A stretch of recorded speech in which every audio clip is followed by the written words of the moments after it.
우리나라 삼국지.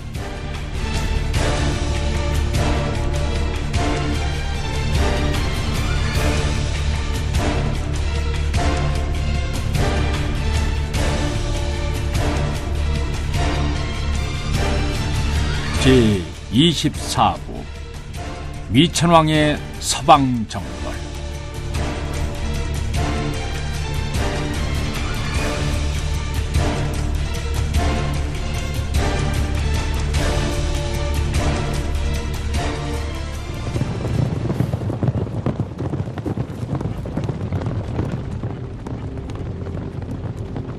서력 302년 미천왕 3년, 왕은 친히 정병 3만을 이끌고 현도군으로 호호탕탕 쳐들어갔다.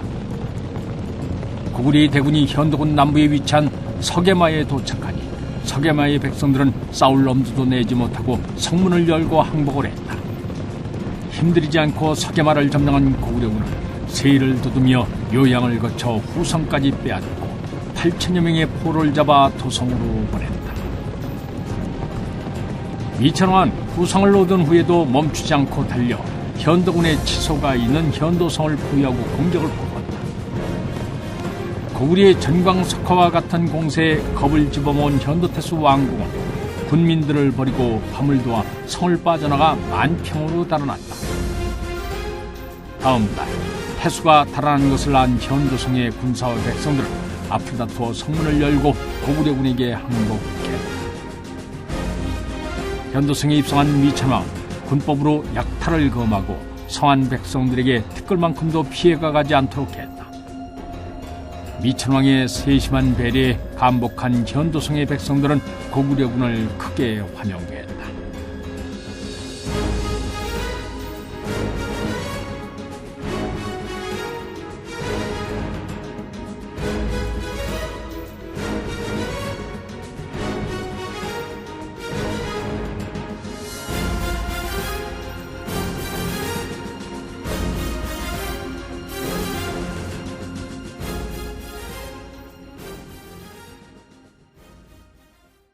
미천왕은 군사 소우를 불러 압류를 의논했다. 현도태수가 망평으로 달아났으니 추격해야 하지 않겠소? 이번 기회에 현도를 완전히 손에 넣어야겠소. 지금 현도의 나머지 군진인 망평과 고현은 변방에 위치하여 방비가 매우 견고하기 때문에 공략하는 데 시간이 걸릴 것입니다. 우리의 목적은 요동의 영토를 확고히 하는 데 있습니다. 현도를 친 것도 혹시나 있을지 모를 협공에 대비한 것입니다. 또한 포로를 8천여 명이나 얻었으니 나름의 성과도 있었습니다. 저들은 더 이상 우리의 배후를 위협할 수 없을 테니 일단 군사를 철수하는 것이 좋겠습니다. 미천왕은 소위의 의견에 따라 만평으로 피신한 현도태수에게 서신을 보냈다. 우리의 내정이 불안한 틈을 타서 너희들이 무단히 점거했던 곳을 다시 찾았으니 이만 물러가겠다. 현도태수는 이번 일을 교훈 삼아 더 이상 우리의 영토를 침범하는 일이 없어야 할 것이다. 만일 또다시 분수를 모르고 준동한다면 파국을 면치 못하리라. 서신을 받은 현도태수는 비로소 안도의 한숨을 쉬며 고구려의 도성이 있는 방향을 향해 사은숙배했다. 미천왕은 대사자 말령을 현도성에 주둔시킨 후에 군사를 물려 도성으로 돌아왔다.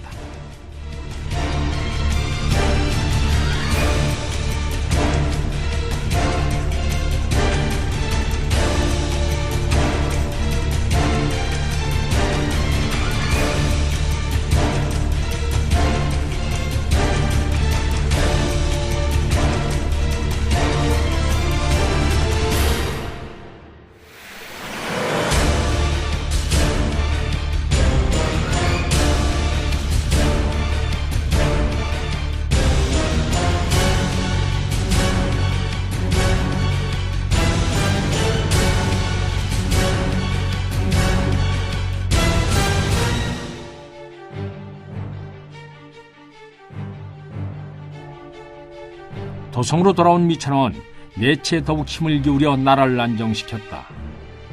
미천왕이 선정을 베푼 지 10여 년이 지난 서력 311년, 왕은 북부 패자 조불에게 3만의 군사를 내주어 유하 하구에 있는 요동군 서안평을 치도록 했다.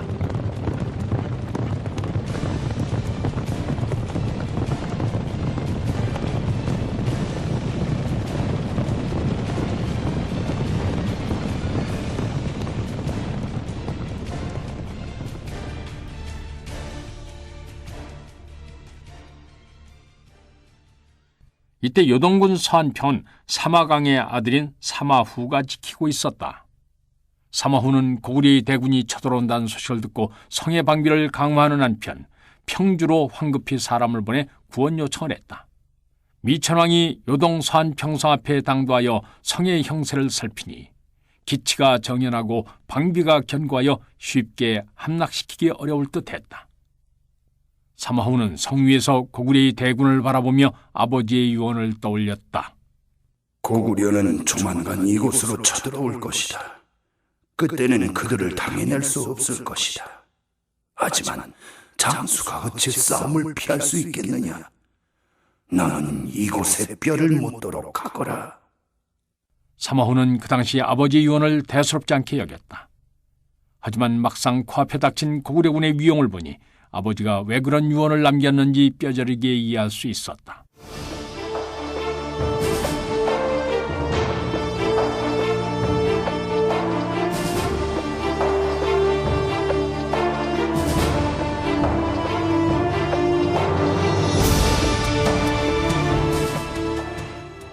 고구려 장군 조불은 장수들을 모아놓고 성을 공격할 방도를 의논했다.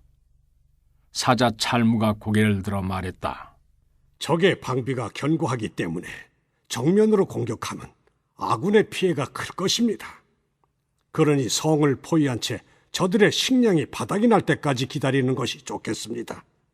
그러면 저들은 자연히 항복해 올 것입니다. 자칫하면 저들에게 구원군이 올 시간을 벌어주는 셈이 될 수도 있지 않겠소? 그렇지 않습니다. 지금 지는 내란으로 인해 군사를 움직이기가 어렵습니다. 이때 요동 지역을 관장하고 있는 것은 평주자사였다. 하지만 평주자사 최비는 굶주린 백성들의 봉기와 선비족을 비롯한 북방민족들의 침입에서 평주부를 지키는 것만도 벅차 요동으로 군사를 보낼 형편이 아니었다. 조불은 찰무의 말에 따라 성을 포위한 채 한 달 가까운 시일을 보냈다. 사마후는 가슴이 답답했다. 이미 창고의 식량이 바닥을 보이기 시작했기 때문에 당장 군사들에게 먹일 쌀조차 부족한 상태였다. 한가닥 희망을 걸었던 구원군조차 올 기미가 보이지 않으니 이대로 간다면 싸우다 죽기 전에 굶어 죽을 판이었다. 사마후는 어차피 성 안에서 굶어 죽을 바에는 성문을 열고 싸우기로 결심했다. 사마후가 군사들을 집결시켜놓고 외쳤다. 가만히 앉아서 굶어 죽느니 차라리 싸우다 죽는 것이 값진 일이 아니겠는가? 죽고자 하는 자는 살 것이고 살고자 하는 자는 죽을 것이다. 사마후는 굶주린 군사들을 두 대로 나누어 부당 염석에게 일대를 이끌고 동문으로 나가게 하고 자신은 일대의 군사를 이끌고 성문을 열고 나갔다. 양쪽의 성문이 열리고 서안평의 군사들이 뛰어나오자 고구려 군사들은 일제히 활을 쏘아대었다. 사마후의 군사들은 화살을 맞고 쓰러지는 전우를 뒤로 하고 무서운 기세로 고구려 군사들에게 달려들었다. 성문을 막고 있던 찰무는 적의 기세가 심상치 않자 군사를 양편으로 나누어 서안평군의 옆쪽으로 돌아들었다.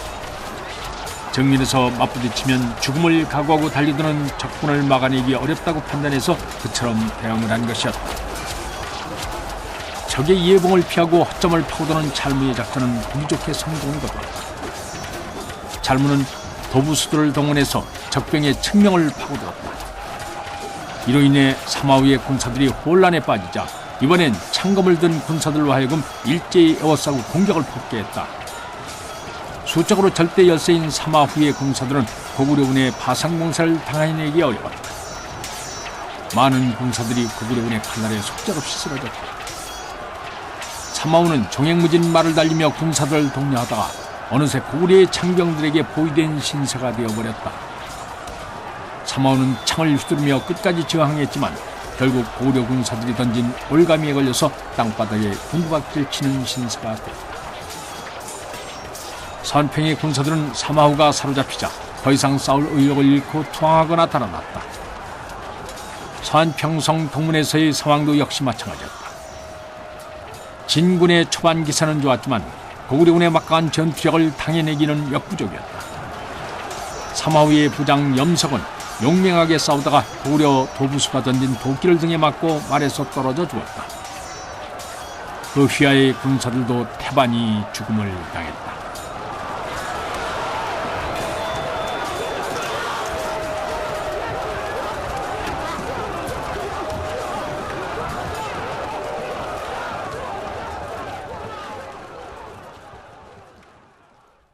사마후의 군사들을 완전히 제압한 조불은 군사들을 이끌고 성으로 들어갔다. 조불이 자리를 잡자 찰무가 사마후를 끌고 왔다. 조불이 부드러운 음성으로 사마후를 회유했다. 그대의 명성은 익히 들었어. 만일 그대가 진심으로 항복한다면 폐하께 품에서 높은 벼슬에 봉해지도록 하겠어. 사마후는 침통하게 말했다. 장수가 패했으면 죽는 것이 당연한 일인데 어찌 구구하기 목숨을 구걸하겠소? 그대가 정녕 나를 생각한다면 이 자리에서 내 목을 끊어주오! 사마후에 흔들리지 않는 의기를 높이 산 조불은 군사들에게 명해서 후를 처형하고 후히 장사진해 주었다.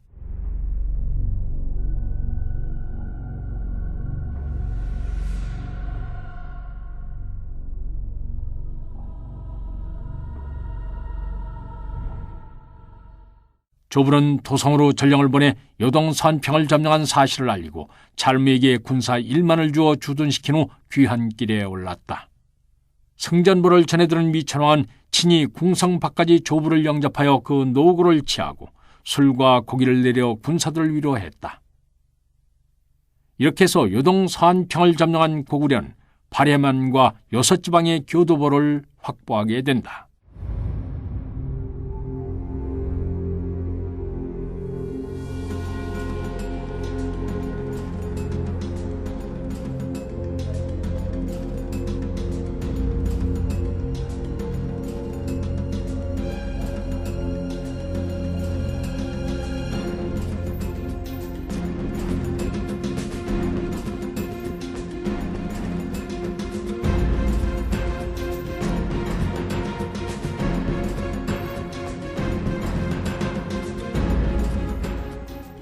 서력 313년, 미천왕 14년. 진에서는 화북으로 들어와 살던 유목종족들이 중원의 어지러운 틈을 타서 각기 세력을 키워 봉기했다. 그 중에서 흉노족 유연과 갈족 성륵이 가장 강했는데 이들은 후일 진을 멸망으로 몰아간다. 유연은 남흉노의 주장으로 서진에서 오랫동안 관직에 있었는데 팔왕의 난이 일어났을 때 그 틈을 타서 세력을 키웠다. 산서성 좌국성에서 기병한 유연은 진왕조의 반기를 들고 한왕이라 일컬은 후에 산서성 일대의 세력을 떨쳤다. 갈족 출신의 성륵도 나라가 어지러운 가운데 군사를 일으켜 하북 일대를 누볐다. 그는 업성을 함락시키고 진해 장군 사마 등의 군대를 격파하는 등 만만치 않은 세력을 키웠으나 선진군에게 일시 패배를 당한 이후에 유연에게 몸을 의탁했다. 유연이 죽자 그의 아들 유청이 형을 죽이고 권력을 잡아 보위에 올랐다. 이듬해 유청은 낙양을 공격하여 진주 사마치를 사로잡고 서진의 왕공 이하 3만여 명을 죽였다. 낙양이 함락되자 관중지역의 관리들은 종실 사마업을 맞아들여 왕으로 삼았다. 이 무렵 진주 사마업은 장안을 수도로 삼고 유청의 군대와 대치하고 있었다.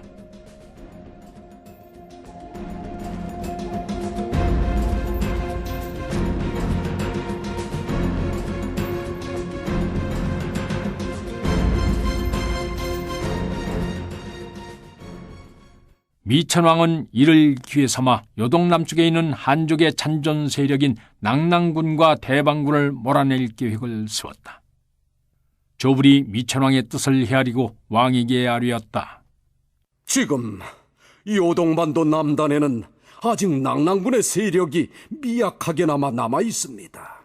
이들은 선대왕이신 대무신왕 27년 압록수 하구에 들어와 잠시 머물고 있다가 몇 년 후 모본왕의 서방도모 당시 교치되어 요동반도 남단으로 물러나 중개무역으로 명맥을 유지해 왔습니다. 그런데 이들은 사만과 교역하고 있기 때문에 장차 우리가 그들을 도모하는 데 방해가 될 것입니다. 그러니 먼저 그들을 쳐서 그 세력을 멸해야 하옵니다. 이에 미천왕은 조불에게 군사 5천을 주어 낭랑군을 정벌하도록 했다. 조불은 군사를 이끌고 낭랑군으로 진군해 갔다.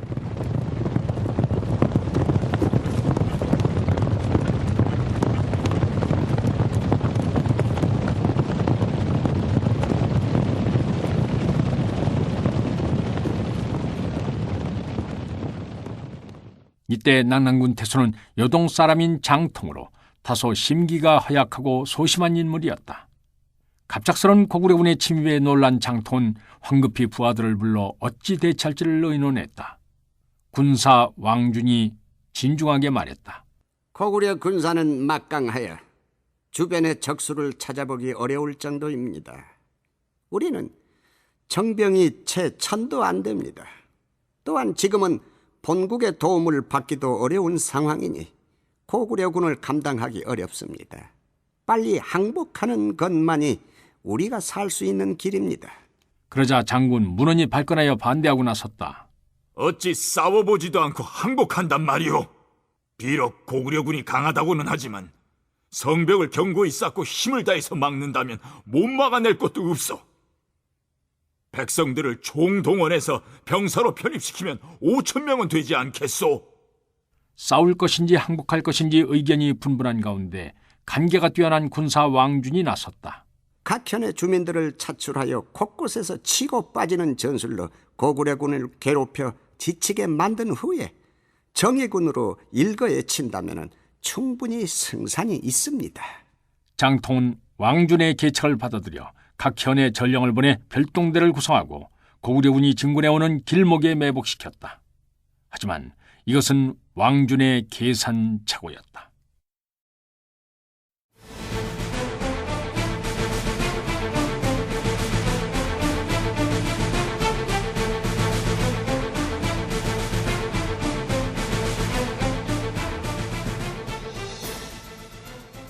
조선의 제후국인 낭랑국이 서력 37년 고구려의 대무신왕에게 멸망당한 후인 서력 44년 9월 후한의 광무제가 압록수 하구를 무역 거점으로 삼고자 하여 바닷길로 일대 군민들을 파견했었다.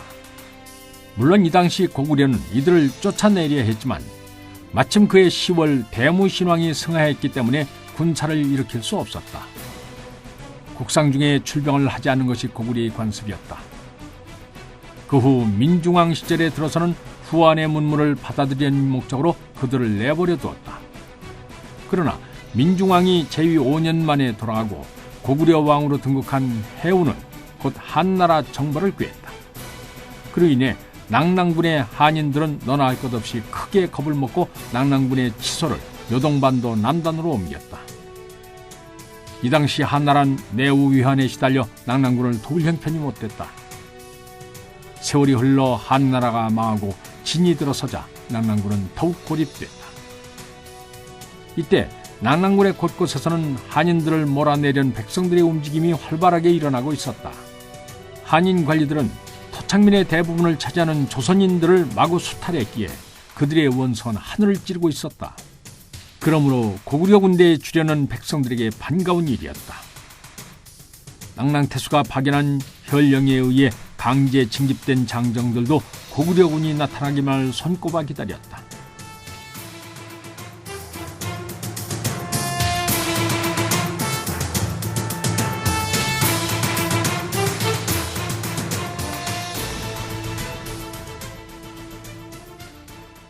성안의 동태를 살피게 했다. 정찰을 마치고 돌아온 척후병이 보고했다. 이상하게도 성안이 텅 비어 있습니다.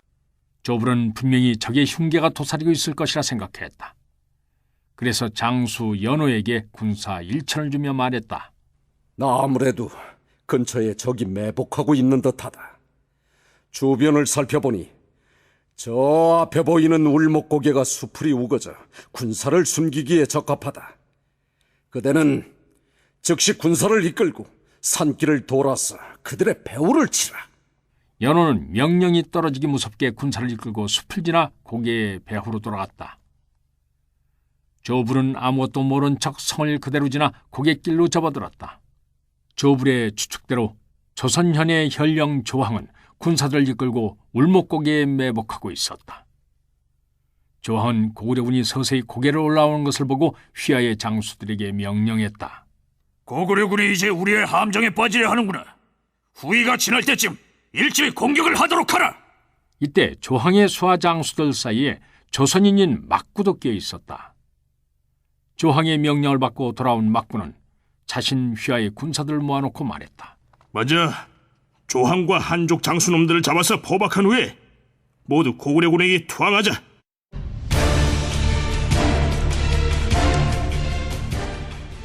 이것은 이미 현성을 빠져나오기 전에 막구와 군사들이 함께 모의한 일이었다. 이들은 이미 조직적으로 낙랑군의 지배에 대한 저항 세력을 구축하고 있었다. 칼과 창을 잡은 조선연 군사들의 손에 힘이 들었다. 마침내 고구려군의 후위까지 고개에 올라서자 조항은 군사들에게 공격 신호를 내렸다. 그 순간 막구가 재빨리 휘하의 군사들을 이끌고 조항에게 달려들었다. 조항은 마른 하늘에 날벼락을 맞은 것처럼 놀랐다. 이게 무슨 짓이냐? 막구는 아무런 대답 없이 칼을 들어 조항의 목을 이겨놓았다. 그러자 뒤에 따르던 군사들이 달려나와 한인 장수를 포박하기 시작했다. 고구려 장수 연호가 배후에서 쳐들어왔을 때는 이미 모든 상황이 끝난 후였다.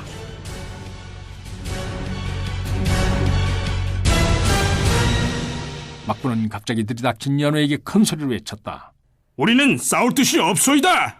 막구는 재빨리 조항을 포박해 연호 앞에 바쳤다. 뒤늦게 도착한 조불은 연호에게서 막구의 활약상을 전해 듣고 그를 지하했다. 이렇게 해서 고구려군은 피 한 방울 흘리지 않고 첫 전투에서 상대를 제압할 수 있었다.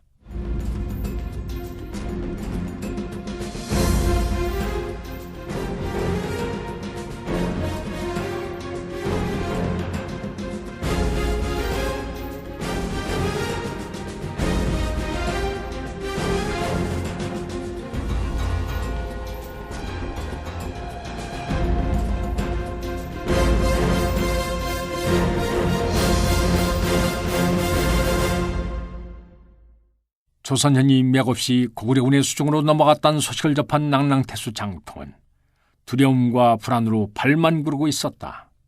그 사이 고구려군은 고삐를 놓치지 않고 조선현을 넘어 낭주벌에 도착했다. 고구려 장군 조불은 일부러 늙고 약한 군사들을 전면에 내세우고 젊고 강한 병사들은 모두 뒷산 언덕에 매복시켰다.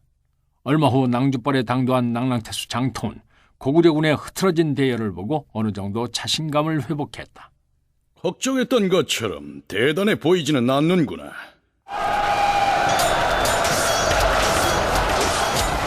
장통은 군수들을 동원해서 팔을 쏘게 한 후에 장군 문식에게 기병 500을 이끌고 고구려군을 치도록 했다. 낙랑군의 기병이 공격해오자 조불은 창병들을 앞서 그들의 앞을 가로막았다. 낙랑군의 기병들은 고구려 군사들의 거마창으로 인해 앞으로 진격하지 못하고 활만 쏘아댔다. 이에 고구려의 창병들은 방패를 들어 적의 화살을 막아냈다. 장통은 기병이 나가지 못하자 문원에게 총진군을 명령했다. 문원은 이곳저곳에서 끌어다 모은 보병 2,000을 거느리고 달려들었다. 문원의 기세에 고구려의 본진이 조금씩 밀리는 듯 하더니 공세가 거듭될수록 앞에 있는 군사부터 차츰 무너져 내렸다. 앞장서서 달려가던 문호는 저 멀리 고구려군의 대장기가 바람에 날리는 것을 보았다. 문호는 말엉덩이에 채찍질을 가하며 생각했다. 대장만 잡는다면 이 싸움은 쉽게 끝날 것이다. 문호는 창을 휘두르며 쏜살같이 대장기가 펄럭이고 있는 곳으로 뛰어갔다. 조불은 문원이 달려드는 것을 보고 짐짓 겁을 먹은 듯 황급히 말머리를 돌려 달아났다. 문원도 놓칠세라 더욱 말을 재촉했다. 한참을 달리다 보니 둘의 거리가 좁아져 문원의 창이 조불의 등에 닿을 듯했다. 문원이 창을 들어 조부를 힘껏 내리치려 할 때 고구려 장수 연호가 나타나서 문원의 앞을 막았었다.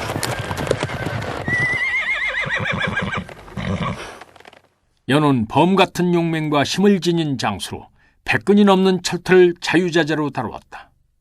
문원 또한 낙랑군 제1의 용력과 무예를 자랑하는 장수였다. 두 사람의 창과 철퇴가 맞부딪히자 맑은 쇳소리와 함께 푸른 불꽃이 피었다. 첩탑을 교환한 두 장수는 서로의 힘에 단복했다. 연호가 우렁차게 외쳤다. 제법이로구나. 내 절퇴를 제대로 받아내다니. 문원이 호탕하게 껄껄 웃으며 대답했다. 니놈도 만만치는 않구나. 두 사람은 말을 마치 무섭게 다시 올려 싸웠다. 맞붙어 싸우는 두 사람의 모습은 한 쌍의 나비가 서로 희롱하면서 나는 것처럼 아름다웠다. 수십 합을 겨루었지만 좀처럼 승부가 갈리지 않았다. 연호는 철퇴를 크게 휘둘러 문원과의 거리를 벌린 후에 말문을 돌려 달아났다. 문원은 주변을 돌아볼 여유도 없이 연호의 뒤를 쫓았다. 연호를 추격하던 문원이 어느새 숲속에 이르렀을 때 갑자기 울창한 나무들 사이에서 함성이 크게 울려 퍼지더니 수많은 고구려 군사들이 쏟아져 나왔다. 문원은 처음에는 당황했지만 곧 마음을 진정시키고 고구려의 복병을 맞아 싸웠다. 그러나 잠시 후 도망치던 연호의 군사들까지 합세해서 협공을 펼치자 낙랑군 군사들은 무기를 버리고 고구려군에게 투항하기 시작했다. 문원이 전의를 상실하여 넋을 놓고 있을 때 연호가 다시 돌아와서 문원을 향해 철퇴를 날렸다. 문원은 미처 피하지 못하고 그대로 철퇴를 맞아 머리가 날아가 버렸다.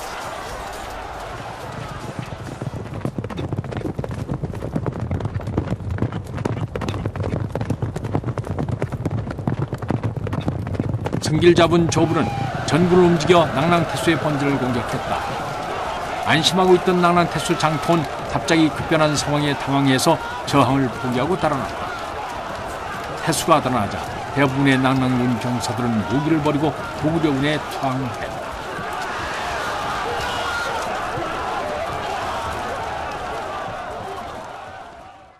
장통은 간신히 군사 몇 명만을 거느리고 낙랑군의 지소가 있는 낙랑성으로 달아났다.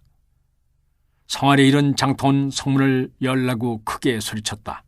그런데 벼란간 성위에서 고구려기가 일제히 일어서더니 바람에 펄럭이는 것이 아닌가. 장통이 망연자실하고 있을 때 성위에서 한 장수가 나타나 껄껄 웃으며 말했다. 이처럼 성까지 비워주시니 고맙기가 한량없소이다.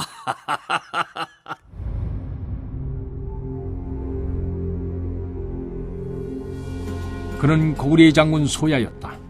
소야는 조불의 명을 받고 낙랑태수가 출진한 틈을 타서 수비가 허술한 성을 점령해버렸던 것이다. 소야는 군사들에게 명해 장통을 잡아오게 했다. 성문이 열리고 군사들이 쏟아져 나오자 장통은 혼비백산하여 남쪽으로 도망쳤다. 구사일생으로 생명을 건진 장통은 군사 왕준과 함께 한족 천연호를 이끌고 요하를 넘어 요서 극성으로 달아나 선비적인 모용우에게 귀부했다. 이 전쟁에서 고구려군은 낙랑군을 완전히 멸망시켰다. 장군 조불은 이번 원정에서 사로잡은 한족 남녀 2천여 명을 도성으로 보냈다.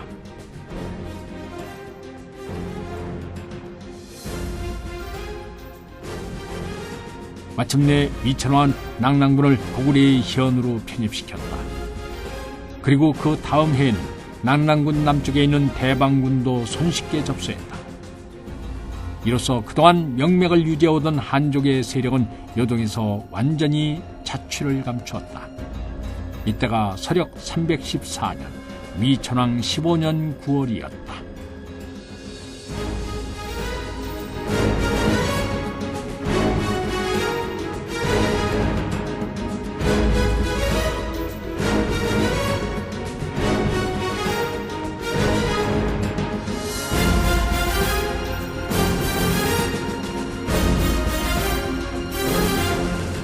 한편 서진의 낙양성을 차지한 흉노족 유총은 장군 유효를 보내어 장안성을 함락시키고 사마업과 문무백관들을 포로로 잡았다. 이로써 진이 멸망하고 여러 민족들이 세운 나라들이 힘을 겨룬 시대로 접어들었다. 이때 화북의 사족들과 일부 관리들은 이민족의 지배를 거부하고 양자강을 건너 남으로 내려갔다. 그들은 강남의 호족들과 손을 잡고 건업에서 진왕조의 종실인 사마예를 진왕으로 추대했다. 사람들은 사마예의 진을 동진이라고 했고 이 전을 서진이라고 불렀다. 각지에서 여러 민족들이 각기 세력을 쌓고 나라를 세우는 가운데 선비족 출신인 모용황도 요섯지방을 중심으로 급속하게 성장했다. 서진의 몰락으로 평주에 대한 독자적 지배권을 움켜쥔 평주자사 최비는 모용부의 세력이 강성해지자 위기의식을 느꼈다.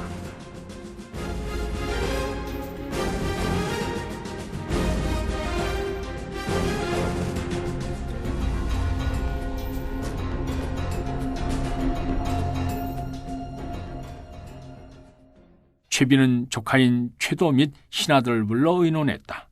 모용부가 점점 세력을 뻗쳐오니 가만히 있다가는 우리도 온전치 못할 것이오. 최비의 책사이자 조카인 최도가 아뢰었다. 본시 이재이라는 말이 있지 않습니까? 선비 오랑캐는 오랑캐로서 다스려야 합니다. 비밀리에 고구려에 사신을 보내어 구원을 요청하고 모용부와 사이가 좋지 않은 같은 선비의 단부와 우문부에도 협공을 청하십시오. 평주자사 최비는 최도의 의견에 따라 고구려와 모용부의 서쪽에 있는 단부와 북쪽에 있는 우문부에 각기 사신을 보내어 모용부를 칠 것을 권유했다. 미천왕은 평주자사 최비의 사신을 맞은 후 신하들에게 의견을 물었다. 이번이야말로 모형부를 누르고 요섭지방을 손에 넣을 수 있는 좋은 기회라 생각하오. 다른 신하들의 생각도 왕과 다르지 않았다. 하지만 국상 장조리만은 신중했다. 이는 필시 평주자사 최비가 아군을 이용하려는 계책일 것입니다. 함부로 나서서는 안 됩니다. 장조리가 출병을 반대하자 조불이 답답하다는 듯이 말했다. 근래 모용부의 성장세로 보아서는 조만간 우리나라에 큰 위협이 될 것이 분명합니다. 그러니 이번 기회에 그 싹을 도려내야 합니다. 한갓 최비 따위를 두려워하여 화를 키우는 우를 범해서는 안 될 것입니다. 미천왕은 조불의 손을 들어주었다. 왕은 조불에게 군사 2만을 주어 모용부의 땅으로 출진시켰다.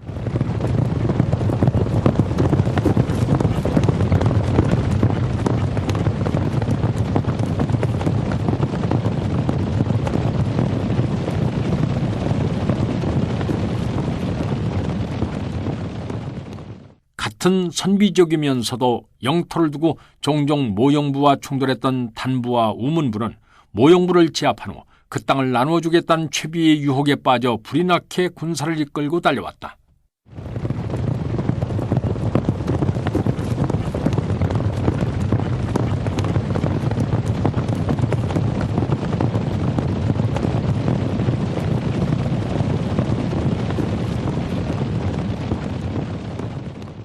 이리하여 삼국의 군사가 모용외의 근거지인 극성을 공격했다. 연합군을 긁어모은 최비는 평주부의 군사를 이끌고 뒤에서 이들을 후원했다.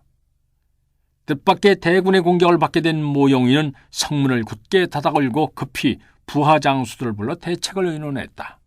지금 삼국의 군대가 성을 포위하고 있으니 어찌하면 좋겠는가? 크게 걱정하실 필요는 없습니다. 모용위의 아들인 모용황이 대수롭지 않은 일이라는 얼굴로 대답했다.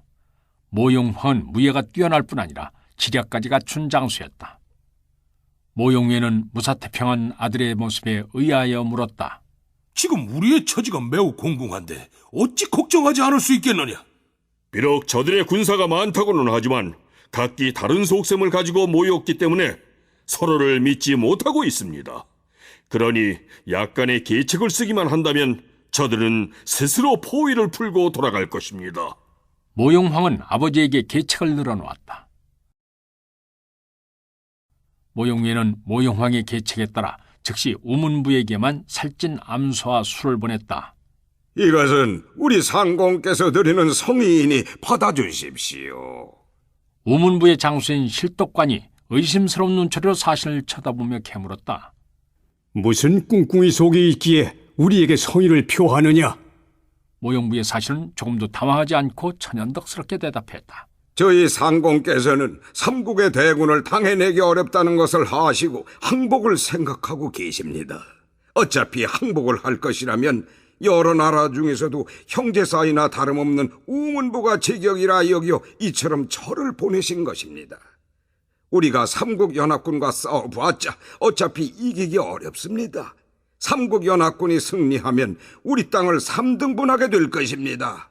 그리 되면 우문부는 우리 땅의 3분의 1밖에 가질 수 없습니다. 그러나 우리가 귀국에 먼저 항복한다면 우문부는 우리의 모든 영토를 취하게 됩니다. 우리가 원하는 조건은 오로지 살아남는 것뿐입니다. 실독관이 들어보니 사자의 말이 그럴듯했다. 싸우지 않고 모용부를 전부 차지할 수만 있다면 그보다 더 좋은 일이 어디 있겠는가. 실독관은 모용부의 제의를 받아들이기로 하고 모용부에서 보내온 소를 잡고 술을 내어 군사들에게 먹였다. 모용부의 사신이 우문부를 다녀갔다는 소식이 삽시간에 고구려와 단부 진영으로 퍼져나갔다. 이를 들은 조불은 의심이 생겼다. 양쪽이 모종의 미략을 맺은 것이 분명하다. 어차피 선비족은 이를 따라 움직이는 족속들이 아니겠느냐. 조불이 불편한 신기를 드러내자 소우가 이에 맞장구를 쳤다. 맞습니다. 이곳에 계속 머물러 있다가는 틀림없이 저들이 파놓은 함정에 빠지게 될 것입니다. 지금 당장 군사를 물려 돌아가는 것이 좋겠습니다. 이리하여 조불이 고구려군을 이끌고 돌아가자 단부 역시 음모를 두려워하여 군대를 물렸다.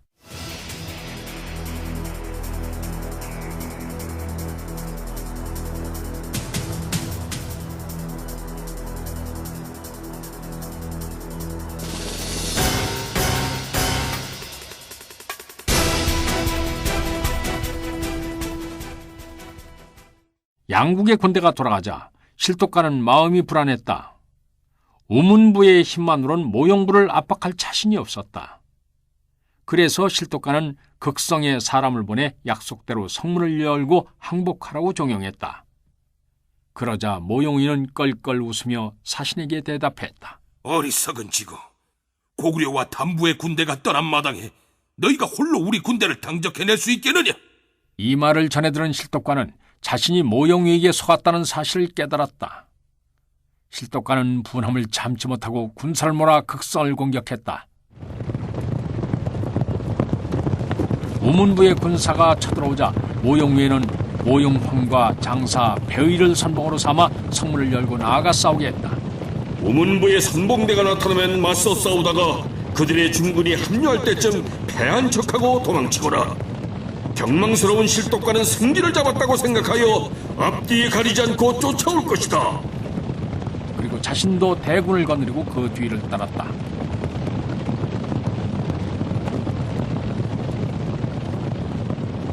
실독관과 장군 명보를 선봉에 세우고 연타소에게 후위를 맡긴 후 중군을 이끌고 모용부의 군사를 맞이했다.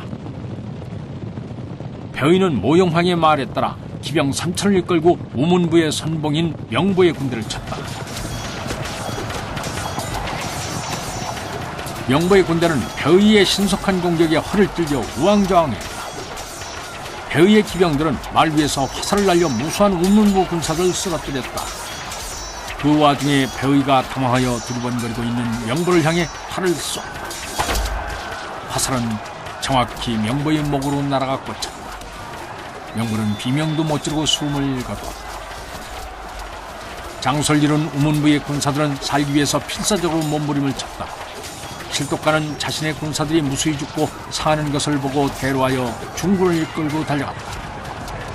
배의는 그 기세에 겁을 먹은 척하며 말머리를 돌려 달아났다. 실독관은 모용부의 병력이 많지 않은 것을 보고 주저없이 뒤를 쫓았다. 연타소도 후의 군사를 이끌고 실독관의 뒤를 따랐다. 중군을 뒤따르던 연타소의 군대가 숲이 우거진 곳에 당도했을 때였다. 갑자기 숲을 양편에서 쇳소리가 요란하게 울더니 모용황이 거느린 군사들이 나타나 화살을 쏘아댔다. 연타소는 방패로 화살을 막아내려 애썼지만 소나기처럼 쏟아지는 화살들을 모두 막아낼 수는 없었다. 말이 화살에 맞고 쓰러지자 말에 타고 있던 연타소도 균형을 잃은 채 바닥에 떨어졌다. 그 위로 화살들이 피냄새를 맡은 맹수들처럼 덮쳤다. 연타소는 온몸에 화살 맞고 풍천에 격이 됐다. 운 좋게 화살을 피해 목숨을 건진 자들도 창과 칼을 들고 뛰어나온 모용부 군사들에게 의해서 무참히 돌이키겠다.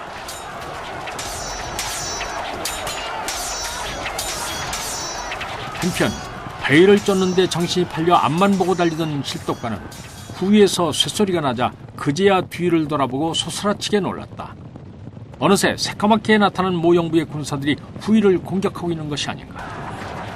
실독관이 이들을 돕기 위해 베일을 쫓는 것을 멈추고 돌아서자 달아나던 베일은 곧바로 말머리를 돌려 공격에 가담했다. 이로써 우문부 군사들은 졸지에 포위당하는 신세가 됐다. 살이 베이고 피가 튀는 혼전이 벌어지는 동안 우문부 군사들은 목숨을 바쳐 싸웠지만 포위망은 오히려 접혀졌다. 실독관은 이를 악물고 군사들 동료에 탈출로를 뚫으려 애썼으나 허사였다. 한나절 동안 혼전이 거듭되면서 대부분의 우문부 군사들이 목숨을 잃었다. 그런 사륙계장에서도 실독관만은 호위 군사들의 희생으로 간신히 포위망에서 빠져나와 도망칠 수 있었다. 대성을 거둔 모용위에는 달아나는 실독관을 쫓지 않고 승전고를 울리며 성으로 돌아왔다.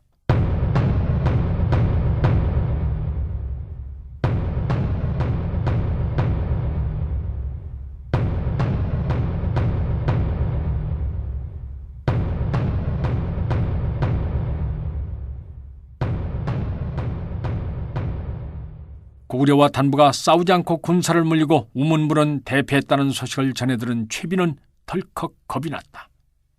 금방이라도 모용부의 대군이 성문 앞에 나타날 것만 같았다. 최비는 즉시 조카인 최도를 극성으로 보내 승전을 축하했다.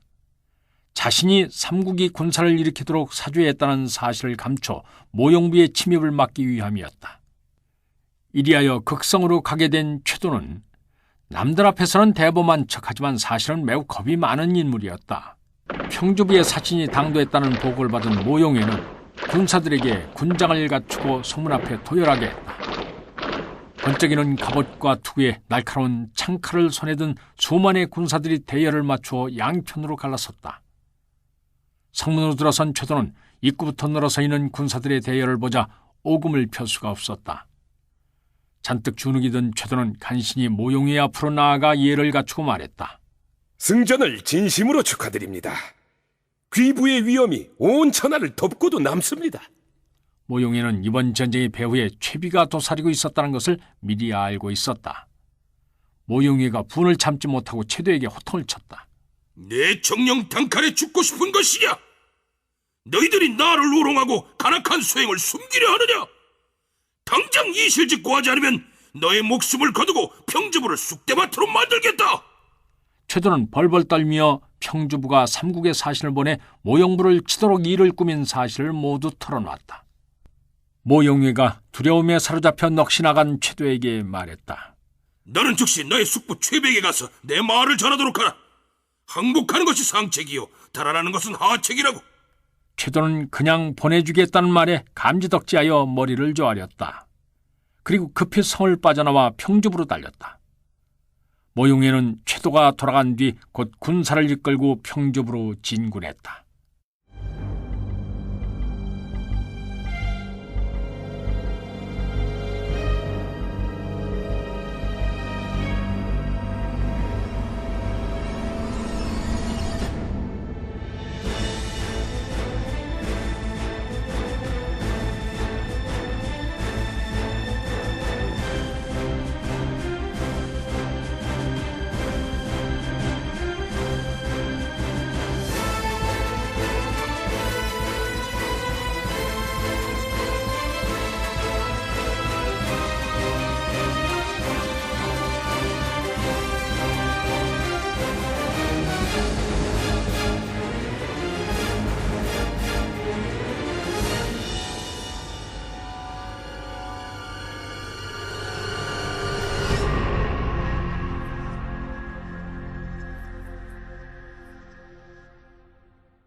최도로부터 모용위의 선전포고를 전해들은 최비는 겁에 질려 안절부절 못했다.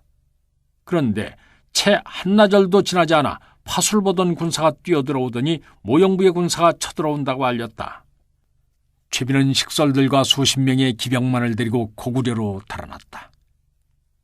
최비가 달아난 것을 알아차린 평주부의 군민들은 앞다투어 성문을 열고 모용부의 군사들을 맞아들였다. 이렇게 해서 요섯 지역의 패권은 모용부의 손으로 넘어가게 됐다. 모용에는 평주부의 백성들이 동요하는 것을 막기 위해 관리들을 그대로 유임시키고 백성들이 마음 놓고 생업에 열중할 수 있도록 했다. 그러자 평주부는 곧 안정을 되찾았다.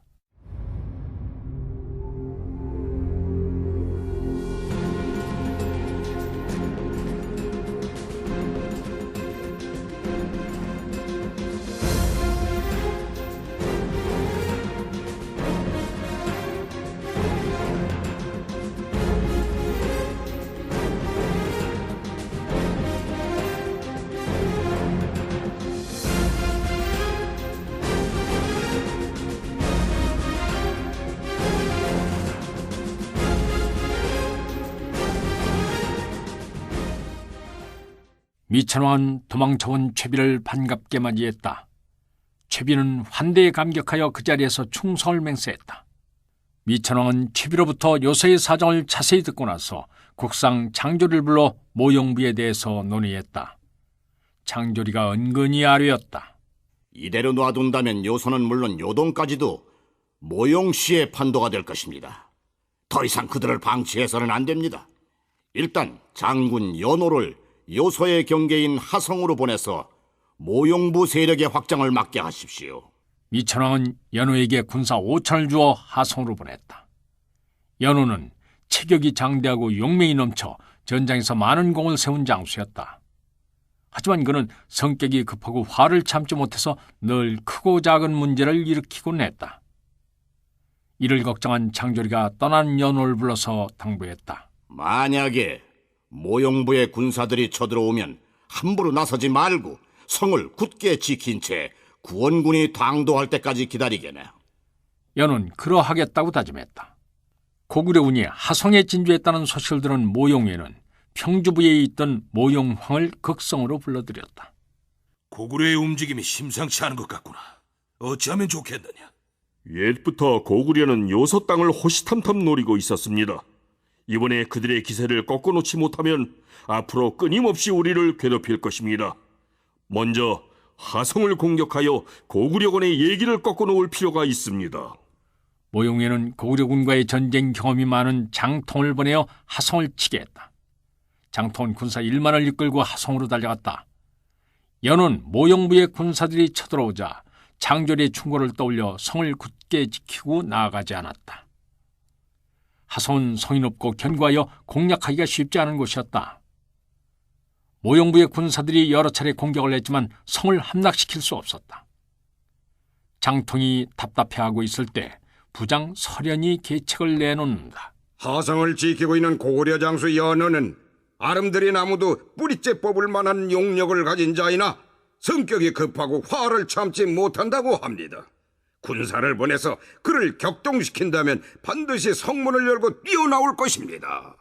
장통은 수하 중에서 조선어를 할 줄 아는 자들을 골라 성을 향해 욕을 퍼붓게 했다. 이를 듣고 화가 머리끝까지 난 연호는 즉시 자리를 박차고 일어나 부하들에게 외쳤다. 내 저놈들의 입을 당장이라도 요잘내리라. 부장인 파성이 다급히 그를 말렸다. 국상께서도 친히 당부하시지 않았습니까? 구원군을 요청했으니 곧 당도할 것입니다. 그때까지만 참으십시오. 그러나 연호는 파성의 손을 뿌리치며 화를 냈다. 네, 무엇이 무서워 잡는단 말인가?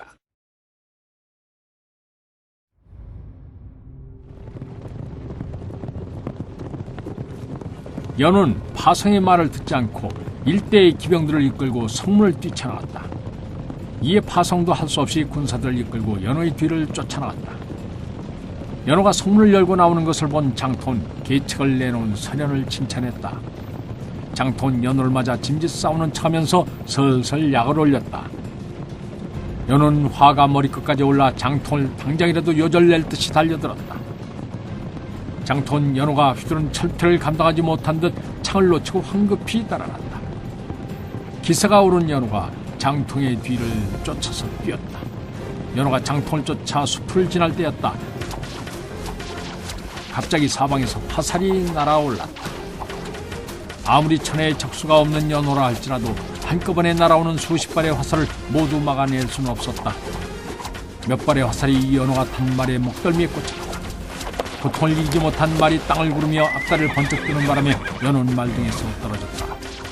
이 틈을 놓칠세라 매복해 있던 모용부의 군사들이 일제히 뛰어나와 쓰러져 있는 연호를 에워싸고 포박했다. 연호가 잡힌 것을 본 부장 파서 군사를 몰아 구하러 달려갔다. 하지만 그 역시 연호를 구하기는커녕 사방에서 나타난 모용부의 군사들에게 포위되는 신세가 됐다. 금속성의 충돌음과 한말마의 비명소리가 허공을 가득 채웠다. 애도할 여유도 없이 죽음이 죽을 이었다. 파성은 간신히 목숨을 건져 하성으로 달아났다. 하지만 이미 장통의 부장 설현이 성을 차지하고 있었다. 파성은 할 수 없이 얼마 남지 않은 군사를 수습해서 도성으로 돌아왔다.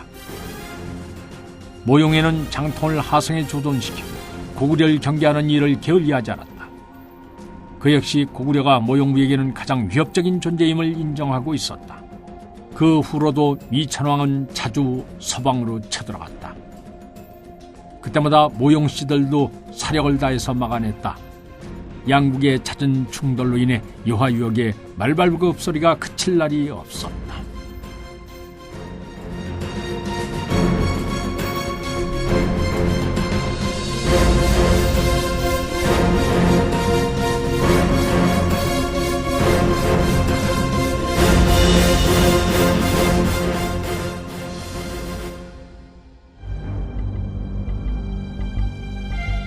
서력 247년 조분왕의 뒤를 이어 신라의 제12대 왕으로 골정의 아들 첨예가 등극했다. 첨예왕은 등극 후 고구려의 사신을 보내 화친을 맺었다. 서력 253년 첨예왕 7년 외왕의 총신인 갈라구가 신라의 사신으로 왔는데 왕 앞에서도 그 태도가 참못 거만했다. 신라의 신하들은 갈라구의 방자한 태도에 화가 치밀어 올랐지만 백제 등의 강국들과 대립하고 있는 상황에서 외와 등을 돌릴 수가 없었다. 싫든 좋든 외와 화친을 맺어 후방의 안정을 도모해야 했으므로 내색하지 않았다. 서불한 우로 역시 분통이 터졌지만 힘겹게 참아냈다.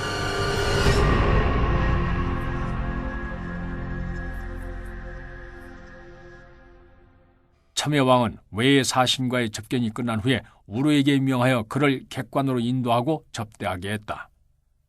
우로는 갈라구를 데리고 객관에 가서 주연을 베풀었다.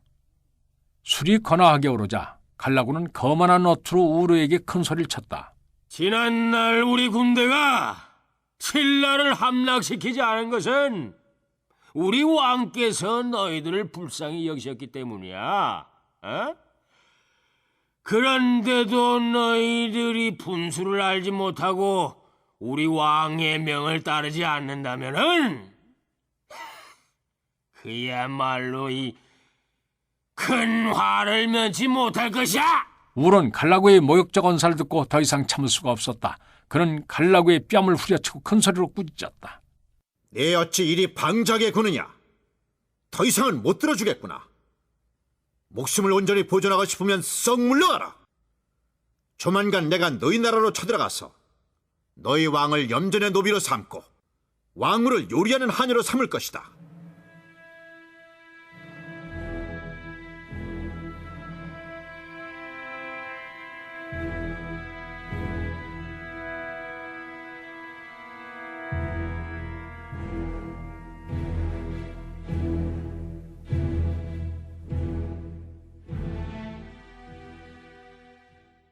서구려의 호령을 듣고 겁을 먹은 갈라구는 그 다음날 해가 뜨자마자 급히 배를 타고 외로 달아났다. 얼굴이 하얗게 질린 갈라구는 외왕에게 우로의 말을 그대로 전했다. 그 말을 들은 외왕은 크게 노하여 갈라구를 길잡이로 하여 장군 우도주군으로 하여금 군사 1만을 이끌고 신라를 급습하게 했다.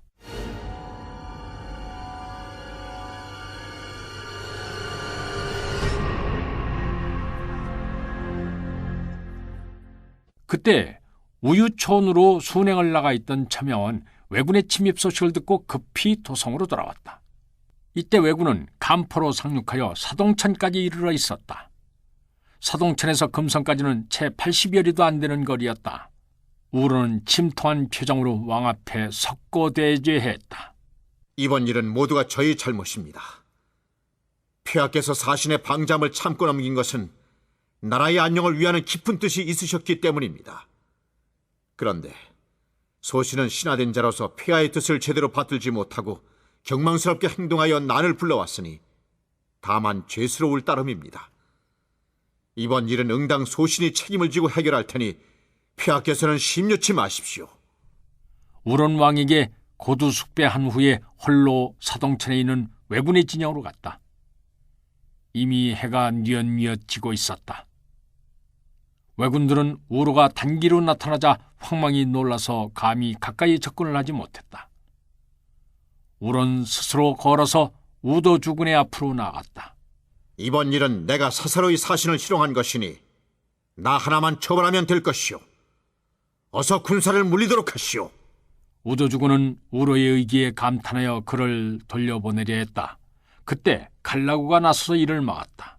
이는 왕명을 어기는 일이오. 아무리 장군이 이곳에서 명령권 자라고는 하지만 어찌 폐하를 능멸한 자를 함부로 풀어준단 말이오. 이 자를 엄히 벌하여 본보기를 보여주어야 하오. 우도 주군은 칼라구가 왕명을 내세웠기 때문에 할 수 없이 자신의 뜻을 굽혀야 했다. 그렇다면 그대가 알아서 처벌하시오.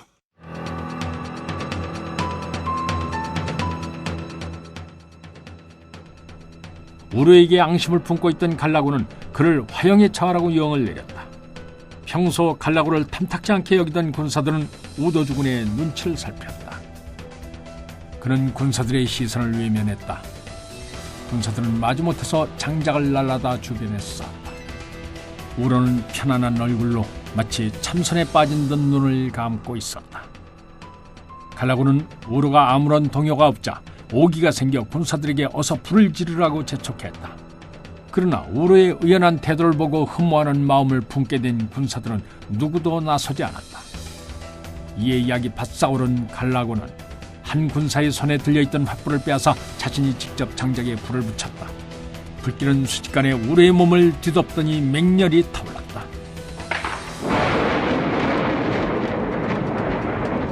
그때 갑자기 마른 하늘에서 벼랑이 치기 시작했다. 죄책감에 사로잡힌 외의 군사들은 천벌이 내리는 줄 알고 혼비백산하여 고개를 숙인 채 숨기에 바빴다.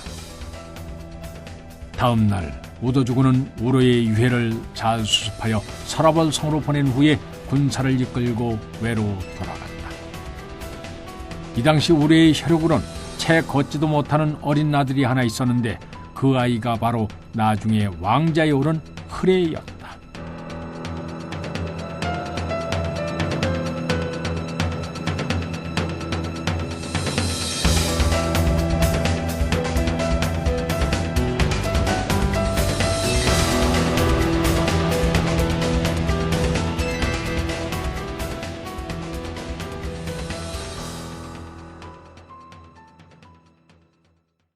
서력 262년에 참해왕이 세상을 뜨자 김할지의 후손인 미추가 제13대 이사금으로 즉위했다. 미추의 성은 김씨로 참해왕이 아들을 두지 못하고 돌아갔기 때문에 대신들이 현명하기로 소문난 그를 왕으로 옹립했던 것이다. 이로써 박씨나 석씨가 아닌 김씨도 왕위를 이을 수 있게 됐다. 미추왕이 등극했다는 소식을 들은 외왕은 칼라구를 사신으로 보내 축가의 뜻을 전했다. 칼라구가 금성에 머물고 있다는 소식을 들은 우루의 아내는 이번이야말로 남편의 복수를 할 수 있는 절호의 기회라 생각하고 왕 앞에 나아가 눈물을 흘리며 간청했다. 미추왕은 어릴 때부터 우루를 존경했고 누구보다도 그의 죽음을 애석하게 여겼다. 그래서 왕은 흔쾌히 우루체의 청을 들어주었다. 외와 화친을 깨는 한이 있더라도 그대의 원한을 꼭 풀게 하리라. 우루의 차는 시녀를 객관으로 보내 칼라구를 대접하도록 했다. 그리고 객관 밖에 장사들을 대기시켜 놓았다. 갈라군은 융숭한 대접에 기분이 좋아져 사양하는 법도 없이 술을 받아 마시더니 밤이 어색해질 무렵에는 완전히 취해서 인사불성이 됐다. 시녀가 이를 알리자 우르에 차는 장사들을 시켜 객관 근처 시냇가로 갈라고를 끌고 오게 했다. 그녀는 장사들이 미리 쌓아둔 장닭더미에 갈라고를 올려놓자 손수 횃불을 들어 불을 붙였다. 장작에 붙은 불은 순식간에 거대한 뱀처럼 몸을 일으키더니 한 입에 갈라고를 삼켜버렸다. 갈라고는 자신이 죽는 줄도 모르고 저승으로 가게 된 것이었다.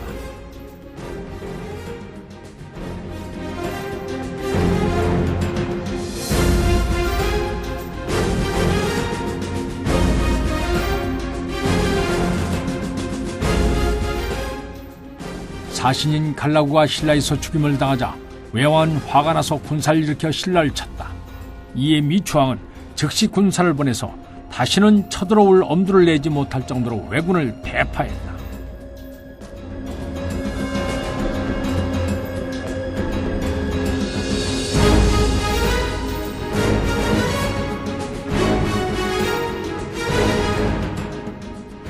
서력 283년 미추왕 22년 가을, 백제군이 괴곡성을 침범하자 왕은 일길찬 양질에게 명해 군사를 끌고 가서 물리치게 시켰다.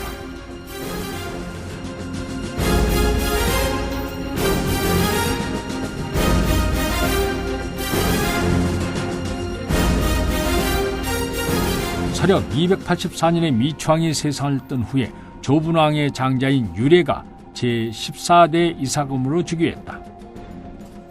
유례왕은 등극한 지 3년째 되던 서력 286년에 백제와 화친을 맺었다. 백제와의 관계가 안정되자 이번엔 왜군들의 침략이 잦아졌다. 유례왕은 하루도 편한 날이 없었지만 쳐들어온 왜군들을 잘 물리쳤다. 서력 298년엔 유례왕의 뒤를 이어 조분왕의 조카인 기림이 제15대 이사금으로 등극했다. 기림왕은 왕위에 오른 지 13년 만에 죽었는데 그에게는 후사가 없었다. 백관들은 모두 흐레가 아버지를 닮아 덕망이 높고 백성을 사랑하는 것을 아는지라 그를 이사금으로 추대했다.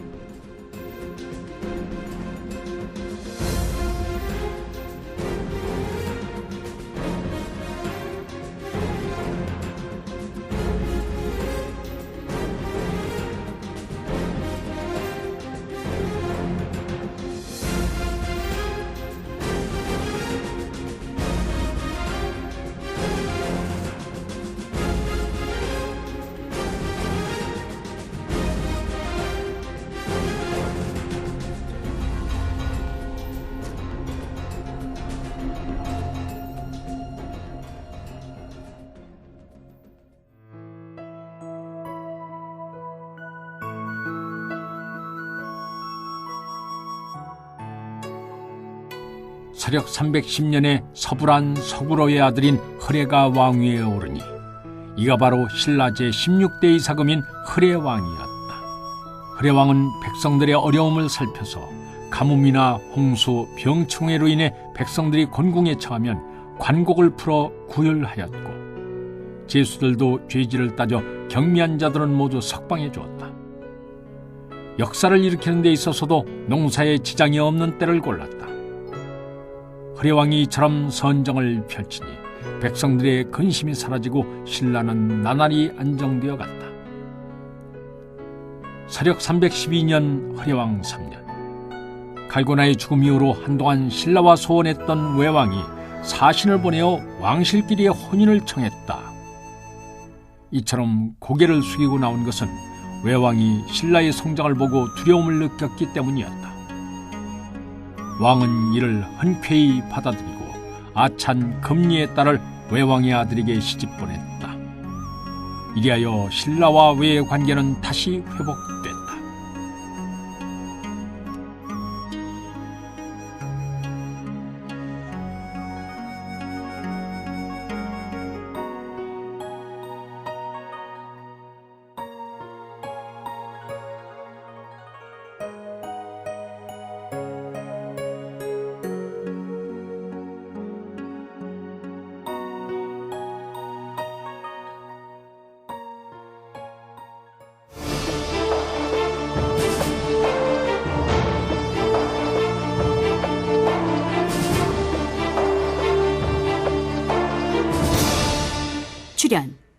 이완호, 황원, 정기항, 탁원재, 이종구, 송두석, 박상일, 유만준, 김도현, 권혁수, 이은선, 이정구, 송도영, 김태웅, 황일청, 김익태, 권영훈, 황윤걸, 기경옥, 박태호, 강구한, 문권일, 문선희, 이은주, 원호섭, 안장혁, 곽윤상, 장주영, 김민성, 이장원, 박영화, 현경수, 이재웅, 변종필, 김명수, 이상훈, 임주혁, 신찬혁, 전숙경.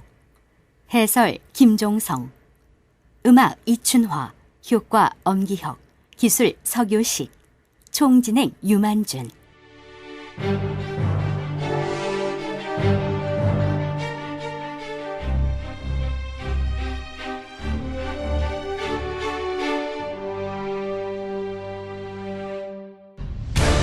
임동주 원작, 김기덕 연출, 제24부 미천왕의 서방정벌 편이었습니다.